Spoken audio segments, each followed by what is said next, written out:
The Philadelphia Foundation is giving away $1 million, $1 million in community grants this summer, and you have the chance to decide who should get the money. There are 15 different nonprofits vying for your votes. Pedro Ramos is the president and CEO of the Philadelphia Foundation. Thanks for being with us. Good morning. It's great to be back. So obviously you're hosting this competition. Tell us how it works. Sure. Well, on our website at philafound.org, the members of the public are going and voting on the, projects that are competing for a total of $1 million worth of grants in 3 different categories. So people literally go on to philafound.org.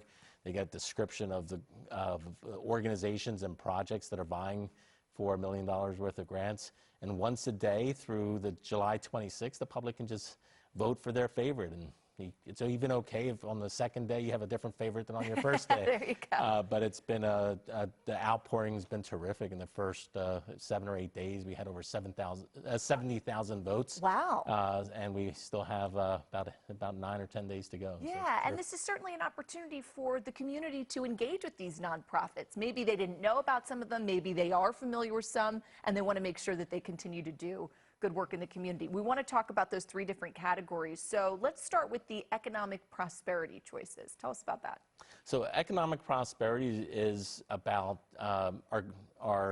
is a category of grants that are, and they're all about getting people to family sustaining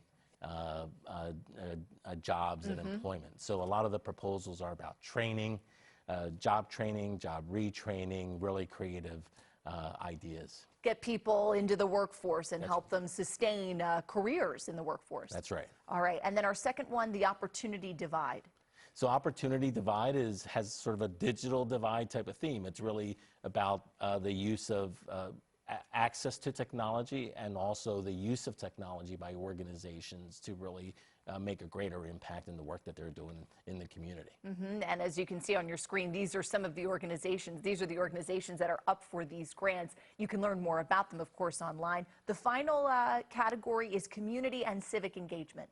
Yeah, so this one we were asking the organizations to tell us about how they would engage the public in the work that they're doing, and also how they would engage the people that they're serving in the work that they're doing in the planning. So also an amazing outpouring around that category, as you would suspect. Each of these, across the categories, where we were looking for organizations and ideas that were already proven, and this was an opportunity for them to get to some place that they're going faster, to accelerate, or to expand what they were doing. So grow their mission. That's right. So obviously the nonprofits that are already in, these are the ones you can vote for. We want to make sure you vote. For people who may be watching and saying, oh man, I wish I could sign up for this, is there a possibility to do this next year? So we're going to be looking at this whole process and then deciding how we use.